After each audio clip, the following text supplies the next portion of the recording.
સમીર કાકા ધક્કો મારી દઉં? ના ભાઈ ના. તો શું ટાઈમ ખોવાઈ ગઈ છે? ના ભાઈ ના. તો પેટ્રોલ ખૂટી રહ્યું છે? પેટ્રોલ ખોટું બંધ પડી ગયું. કોઈ છે રિપેરિંગ? મહાશક્તિ વાળા રિપેરિંગ કરે છે. આ મહાશક્તિ વાળા? હા તો હાલો કરાવી લે. ક્યાંનો હેરાન થવું યાર, 1 કિલોમીટર થી હાલીને આવ્યો હું. હા સફી કાકા, હું થયું? બાઇક બંધ થઈ ગયું હે? હા બાઇક બંધ થઈ ગયું, 1 કિલોમીટર થી હાલીને આવ્યો. આ ભાઈએ કીધું કે મહાશક્તિ રિપેરિંગ કરે યાર, કામ થઈ ગયું મારું. આ કરી દો રિપેરિંગ હાલ. હાલો હાલો કરી દઈ. તો બધા ઇલેક્ટ્રિક બાઇક રિપેરિંગ કરો છો મોટા ભાઈ? ઇલેક્ટ્રિક બાઇક હમા કરવી આપણે, કોઈ બી. અને બેટરી બગડી ગઈ હોય તો? બેટરી આપણે લિથિયમ બેટરી રિપેરિંગ કરવી, નવી રાખવી.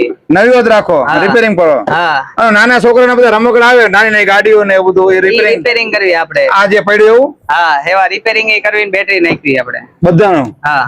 આપણે સુરેન્દ્રનગરમાં કોઈ પાસે મશીન નથી. લિથિયમ બેટરી રિપેરિંગ નું મશીન છે આપણા પાસે, બેલેન્સર છે. આપણે લિથિયમ બેટરી પર રિપેરિંગ કરવી છે. અરે જો તમે ઇલેક્ટ્રિક બાઇક હોય બગડી ગયો તો અહીંયા એકવાર અવશ્ય મુલાકાત કરો. અહીંયા બાઇક તો રિપેરિંગ કરે છે, પણ તેની બેટરી પણ રિપેરિંગ કરે છે. અને તમારું બાઇક જે બગડી ગયું હોય તો ઘરે એને લઈ જાય, રિપેરિંગ કરે પણ દઈ પણ જાય છે. જો આ બધું રિપેરિંગ કરવા આવું કઈ જગ્યાએ? માનવ ધર્મ આશ્રમ ની બાજુમાં, પટેલ સોસાયટી સામે, મારો ચોકડી રતનપર. ઓકે.